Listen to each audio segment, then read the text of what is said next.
Hello and welcome to another morning update live on NTN. I'd like to thank you so much for tuning in. Today is Monday, the 11th of January 2021, and as scheduled, we have the kids returning to the classroom today, save and except for the Sir Arthur Lewis Community College, but at the primary and secondary school level, the kids are back on commute headed to class today. We do wish them all the best. If you're just joining us, a special good morning to you. Thank you so much for tuning in. For those of you watching on air and online, St. Lucians in the diaspora, residents here in St. Lucia, looking to keep abreast as to what's happening coming from the government of St. Lucia. Good morning to you. My name is Jessie Leonce, and I'm going to bring you the latest developments coming out of the state. Today, we have an update from the Department of Health and Wellness. Over 50 cases of COVID-19 registered over the weekend, 12 positives on Saturday, coming back on Saturday and, apologies, yes, 12 cases coming back for Saturday and 43 new cases of COVID-19 on the 9th of January. That was on Saturday as well. Well, Friday going into Saturday. So we will have the details to that in just a moment for you, coming from the Chief Medical Officer, Dr. Sharon Belmont George. We will also be going back to the Chief Education Officer, as well as the Chief Environmental Health Officer, speaking on the return to the classroom today. We know that several possible COVID-19 related scenarios and responses have been prepared for by the Ministry of Education in collaboration with the health officials as well. We'll also be touching on the refurbishment of the CDC buildings. They are nearing completion, and CARICOM Nation, St. Lucia and the rest of the CARICOM member states are ensuring that they are not left out by the COVID-19 vaccine rush. So stay tuned for these stories and more coming up on the other end of this break. We also want to remind you to adhere to the protocols. We're coming to the week where they will be revisited by the officials, but in the meantime, continue to adhere to the protocols and the infection prevention guidelines until such time. Stay with us. On the other end of the break, we get into the meat of things. What does coronavirus have in common with love? Both are highly contagious. Spread love, not the virus. Like you, COVID-19 loves a lime. Beach, river, or fed. Coronavirus is like these people who track every lime just to invade. The best way to put off invaders?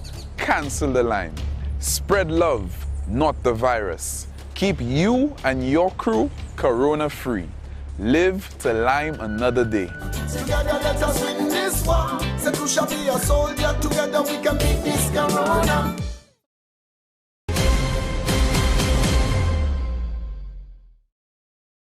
Thank you so much for staying tuned. We hope everyone is on the up and up. Traffic going up and down is quite tight. We have the kids returning to the classroom, and of course, with increased individuals on the commute, we'd have, experiencing increased traffic and persons on the hustle and bustle.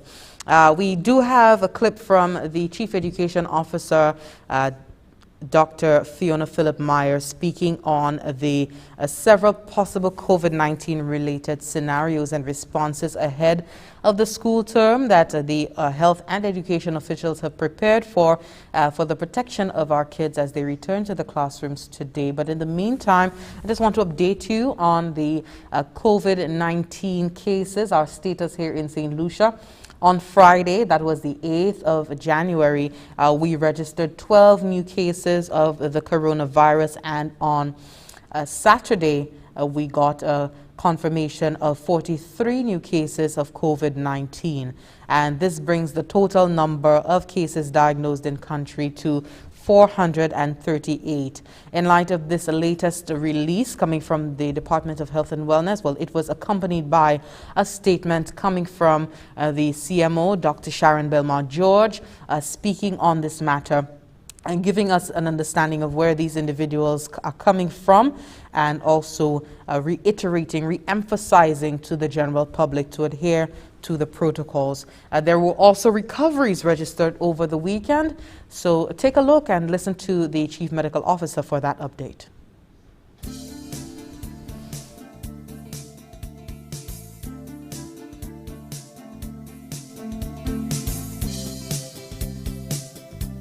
Today, Saturday, January 9th, 2021, the Ministry of Health and Wellness received confirmation of 43 new cases of COVID-19. This brings a total number of cases diagnosed in country to 438. One of the cases is a non-national. This is case number 422, is a 43-year-old male. He was placed in quarantine pending receipt of test results. He has since been placed in isolation.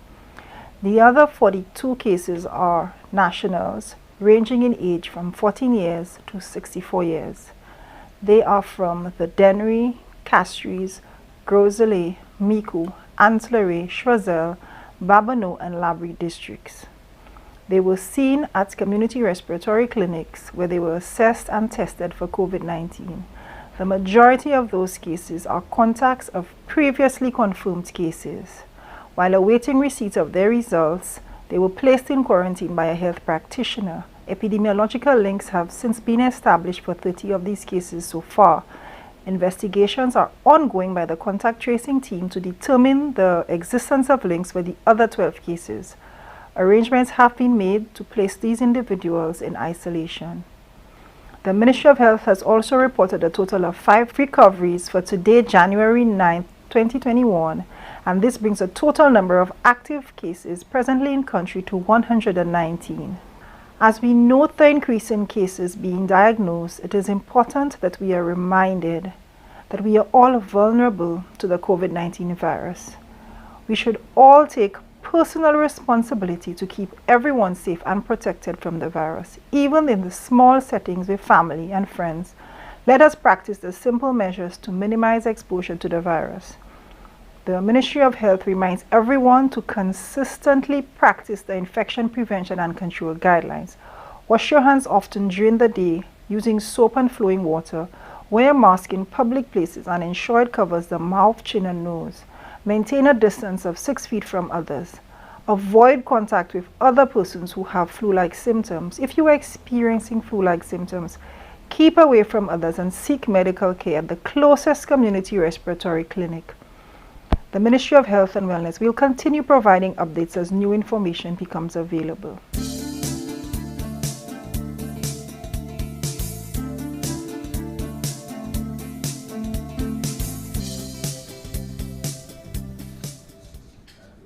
That's the update there coming from the Chief Medical Officer, Dr. Sharon Belmont-George, played in its entirety for persons to have a full understanding of what is happening in terms of our latest cases of COVID-19.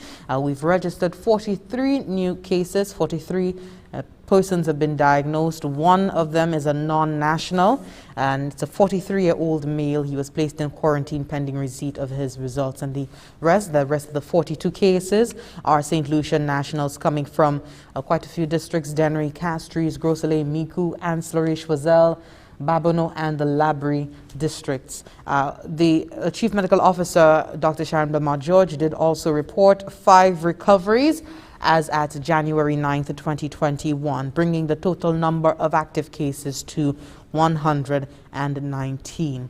Again, an advisory, especially as the teachers are returning to the class, students are returning to the classroom, that you continue to adhere to the infection prevention guidelines as we go into a new normal of sorts, continue on into that vein.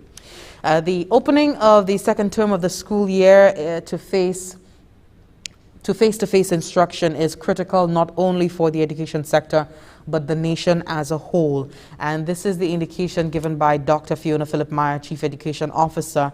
On Monday, that is today, 11th of January 2021, students are returning to the classrooms being guided by very strict COVID-19 protocols. Dr. Myers says having schools closed for the better part of last year has had a detrimental impact on the students and teachers and parents. The Ministries of Education and Health, as she has informed during an update to the nation last week, have devised several COVID-19 related scenarios and responses for the reopening of schools. So the concern of many parents, also administrators, instructors, educators, is not lost on the Ministry of Education. They have gone through a series of consultation as well as dealing with all the possible scenarios and responses for the reopening of the education sector. Take a look.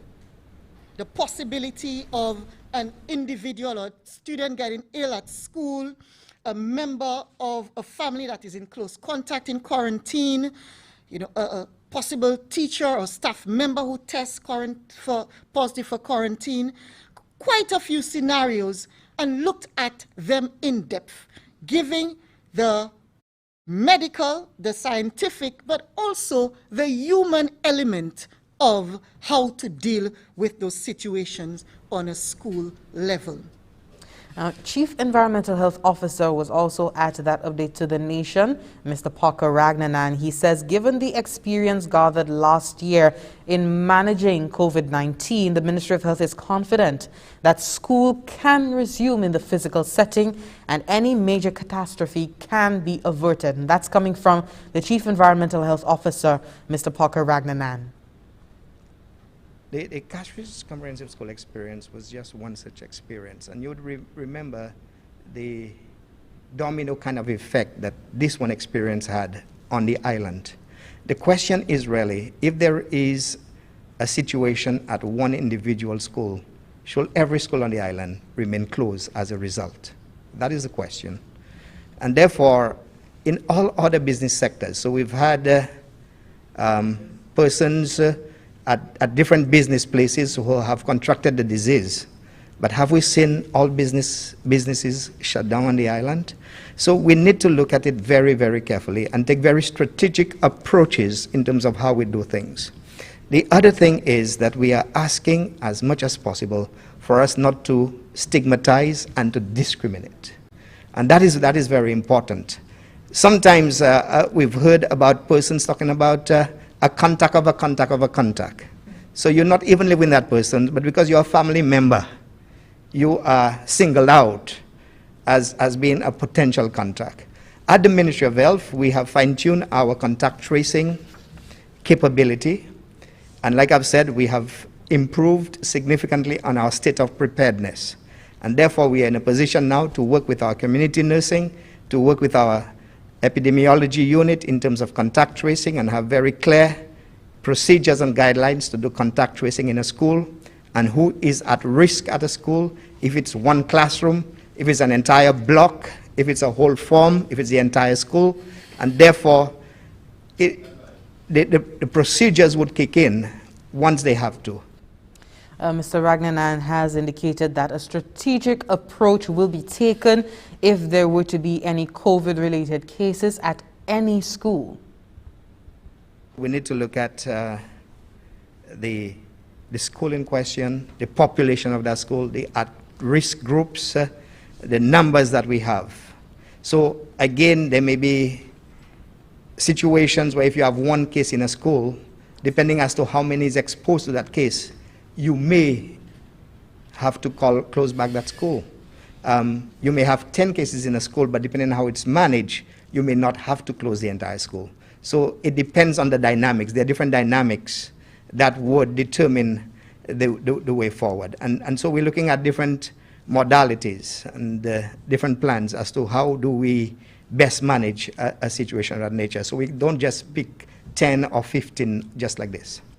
Well, there you have it from the experts, the Chief Environmental Health Officer as well as the Chief Education Officer, determining that it is all well and good for the students to return to the classroom, that they have put contingencies in place to ensure that should anything happen, a series of scenarios occur, including cases of COVID-19 being registered in a school, that they can manage the situation and any major catastrophe can be averted. And of course, a strategic approach being assured by Mr. Parker Ragnanan should any such circumstance arise. Again, Chief Environmental Health Officer, Mr. Parker Ragnanan. We are due for our first break for the morning. When we come back, we take a look at some more news, some bulletin information also. We have a new report coming out of the Department of Health and Wellness. Do stay with us. More on the other end of this break.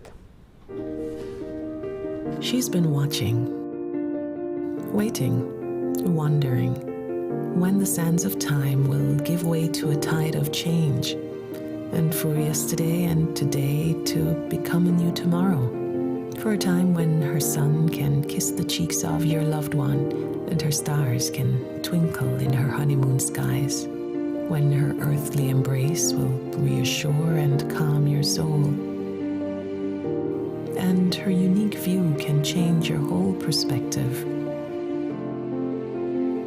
Proudly, she has risen to meet new challenges and to provide safe harbor to all who reach her shores. For her hopes and dreams still stand, shoulder to shoulder, a precious reminder of experiences yet to come. So, wherever your moments and memories take you, let her sense of adventure set you free. She is Saint Lucia. Let her inspire you.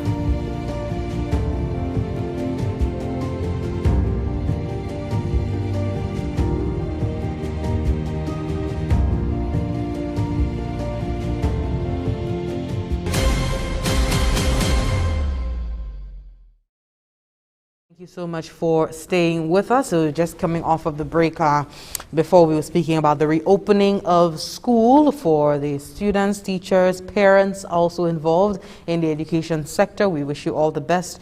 Some additional bulletin information from the Department of Education. They've extended kindergarten registration for the academic year 2021 to 2022. So if you have a child or ward who is supposed to be starting school come this September, the kindergarten registration has been extended within the Castries Basin, that is from January 11th to the 18th, 2021. You can register your child or ward online at www.kregistration.education.gov.lc. And this late registration exercise will facilitate parents and guardians who have not yet registered their children for entry into kindergarten for the following schools. That is the Anglican Infant, Vidbute Primary, St. Aloysius RC Boys Infant, the Ave Maria Girls Infant, the Camel Henry Memorial, the Carmen Renee Memorial, the Gordon and Walcott Memorial Methodist, and the Mondador Primary. Parents and guardians should snap photos of the required documents and upload them as instructed on the website. For further information or clarification, you can call 468-5259 or 468-5258, or you can WhatsApp this cell number 720-3252. So please take note of that update from the Ministry of Education, extending the kindergarten registration for the academic year 2021 to 2022 for schools within the Castries Basin. We now have a report from the Ministry of Health and Wellness. The staff lounge of the Victoria Hospital, that's the respiratory hospital, received a much-needed facelift. We have more in this report from the Ministry of Health's from Fresnel Neptune. Take a look. The main staff lounge of the respiratory hospital experienced a complete redesign aimed at creating a more relaxed and comfortable area for the staff. The initiative sought to express gratitude to the hard-working staff of the respiratory hospital during the COVID-19 pandemic. Writing Legends, a youth development social enterprise, undertook the initiative of a redesign. Operations Manager of Writing Legends, Yasmin Butcher, announced the generous enterprise was conceived because of the Giving Tuesday movement. Giving Tuesday is recognized globally on the Tuesday after Thanksgiving in the US, which was on the 1st of December last year, 2020. And it kicks off a month-long giving and generosity campaign in the Eastern Caribbean islands, known as Giving Tuesday Eastern Caribbean. So for this Giving Tuesday, Writing Legends paid forward campaign, we included 3 projects in St. Lucia. The first one was making holiday care packages for the girls at the New Beginnings Transit Home. The second one was a Secret Santa cash and goods donation drive. And the third one was this renovation at the Respiratory Hospital Staff Lounge. Executive Director of the Owen King EU Hospital and the Victoria Hospital, Nancy Francis, recognized the dedication, hard work, and personal sacrifice of the medical frontline staff at the Victoria Hospital. We want to demonstrate to them that we have taken steps to provide them with the basic requirements as mandated by law under collective agreement. But we are going further by ensuring that they have a conducive and a relaxing environment so they can de-stress during the breaks or on their lunch hour. The staff lounge was redesigned with the theme Tropical Escape. Reporting from the Ministry of Health and Wellness, I am Fernell Neptune. Thank you, Fernell, for that report. A facelift given to the Victoria Hospital space there. We're continuing with news this morning as the Caribbean prepares to roll out the COVID-19 vaccine. We have communications and health promotion specialists from across the region honing their risk communication skills so that they can effectively respond to people's concerns, opinions, emotions, and reactions. At the same time, CARICOM leaders and agencies are pressing on with avenues to access the vaccine. We have more from this CARICOM News Time report. Having a vaccine alongside other treatments for COVID-19 is being viewed as the exit strategy from the pandemic. But as the larger, richer nations of the world queue up for Pfizer-BioNTech vaccine, where does that leave CARICOM countries? CARICOM's Assistant Secretary General for Human and Social Development, Dr. Douglas Slater, told CARICOM News Time in an invited comment that not only does the huge demand and cost for the first COVID-19 vaccine present access challenges for CARICOM countries, but also the logistical arrangement to receive, store, and distribute the vaccine would require significant investments by CARICOM member states. The Pfizer-BioNTech vaccine requires a deep freeze delivery chain and freezer storage facility at minus 70 degrees Celsius. We do have hopes of access, but we cannot yet tie down exactly how much and when. Another challenge is that the lead vaccines that have either been approved, as you may have heard, the Pfizer, or about being approved, yes, they are expensive. And two, the logistics required to use them may well be beyond the capability of most of our member states. Why? Because they require ultra low temperatures for storage. That is not the standard storage temperatures that most of our member states use to store their vaccines. And therefore, if we are going to use them significantly, there might be need for investment or expenditure in new, scarce, expensive equipment to store them. So how do CARICOM member states access a vaccine to combat COVID-19? Dr. Slater said PAHO WHO is supporting its member countries, including those of CARICOM, through the Access to COVID-19 Tools ACT Accelerator. The COVID-19 Vaccine Global Access COVAC facility is a vaccine pillar of the ACT Accelerator and a globally coordinated mechanism to provide equal access and affordable options for all participating countries. COVAX is co-led by Gavi, the Vaccine Alliance, the Coalition for Epidemic Preparedness Innovations, and the WHO. Gavi is the COVAX facility administrator and is responsible for making investments across a broad portfolio of promising vaccine candidates. Dr. Slater says CARICOM member states were encouraged to join this facility and many have already done so. That report there coming from Tucson English Francis of CARICOM News Time, speaking on the preparation for communications teams to roll out health promotion and just overall education to the general public as they prepare to roll out the COVID-19 vaccine. Do stay with us. We have some more news on the regional front as well as some capping off with some local news. So stay with us.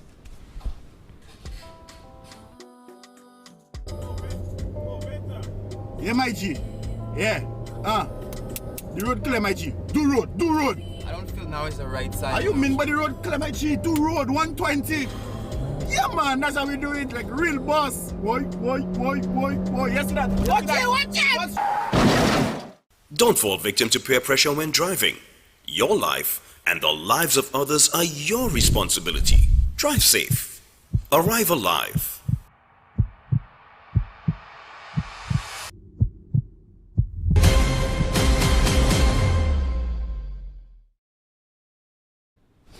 We have news from Barbados at this time. Prime Minister Honorable Mia Mottley has told the 6th edition of the Caribbean Economic Forum that the implosion of the tourism sector is placing immediate and immense pressure on governments across the region to meet the decline in earning power of residents and firms. In the case of Barbados, Honorable Mottley says rather than recapitalizing the social security system, her government has diverted resources to support workers in the hospitality industry and to keep the hotel stock open even in the absence of tourists. We are still finding ourselves, as we've indicated, dealing with the major sector of tourism, where rather than seeking to simply go and recapitalize the social security system, we took a decision that we needed to have a job support for the workers at the same time as we need to be able to make sure that we can keep the hotel stock open, because if the hotels close, tiles will start to blow, bathrooms stop working, plumbing stops working, and all of these things will inevitably lead to a deterioration of the capital stock, such that when the tourists are ready to come back, we will not have any hotels to appropriately accommodate them in good order. Prime Minister Mia Mottley has called for the establishment of a Caribbean Recovery and Resilience Trust Fund to support recovery from natural and other disasters, including COVID-19. The government of St. Lucia has also indicated an effort to try to, we've seen that effort on the part of the Barbados government to try to keep the tourism sector afloat.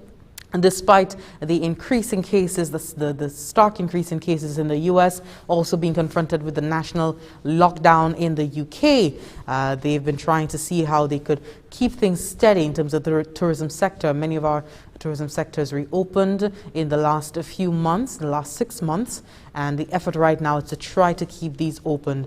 The Tourism Minister here in St. Lucia, Honorable Dominic Fady, last week in an update, the first statement press conference coming from the St. Lucia Tourism Authority did indicate that the Ministry of Tourism would be making an increased effort to ensure that at least the tourism sector was generating revenues to ensure that it sustained the sector up at this point in terms of the hotels that have reopened, the businesses that have reopened their operations in the last few months.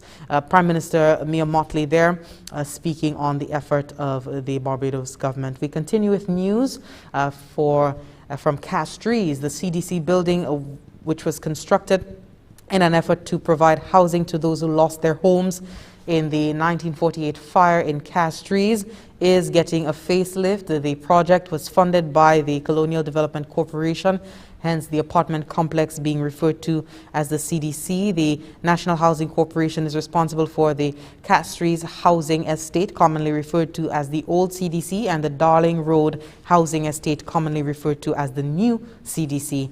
The corporation embarked on the beautification and restoration of the Darling Road Housing Estate, which comprises 10 apartment blocks and 42 shopping units. Sidonia Childs is the acting managing director of the National Housing Corporation. We're taking a holistic approach to remedying a lot of the issues that we're having within the city, within the CDCs. We started a road-identification project with the Ministry of Health sometime in June, and it ran until December. That was Ms. Sidonia Childs, the acting managing director of NHC. And meantime, we have the minister with responsibility for external affairs and parliamentary representative for Castries Central, Honorable Sarah Flood Bobra, explaining that the project is beneficial on many fronts, addressing the needs of residents while providing much needed employment at this time. For us, this is just the first step to really enhancing this area for our residents. Of course, there are other concerns that we would like to address, in terms of the general upkeep, the security, the safety, and the overall aesthetics of the environment. The contractor on the project, Mr. Cyril Donnelly, indicated that residents, shop owners and the public have been very accommodating and understanding during the works. Presently, we remain about 48 workers in all. I divided the project into 7 pieces. I have 7 subcontractors. Each of them have a building. But all in all, the tenants are happy, public eyes are happy, and I'm happy that I'll deliver on time or ahead of time. As part of the project, civil works will also be conducted and includes the resurfacing of car parks and landscaping in the area. Well, that brings us to the end of the morning update for today, Monday, January the 11th, 2021. I'd like to thank you so much for watching. Please be reminded we have some 43 new cases and 5 recoveries happening over the weekend. We do hope that you are adhering to the protocols. We can expect to be hearing from the officials this week as they will be revisiting the protocols, seeing what applies, what can continue, what needs to be maintained and what can be discontinued. But we hope that throughout it all that you are very mindful of the protocols as they exist. And at the very basic level, the infection prevention guidelines. Go on with caution. Please take care. Ensure that your kids, as they're going back to school, are adhering to the protocols as well. Please equip them with what they need, their masks and their hand sanitizer and what have you, as they go back into the world. My name is Jessie Leon, signing off for now. We encourage you to stay tuned to NTN as we roll out more programming, some live for the day, so you could get the latest updates from the government of St. Lucia, particularly amidst this COVID-19 pandemic situation. Goodbye and take care.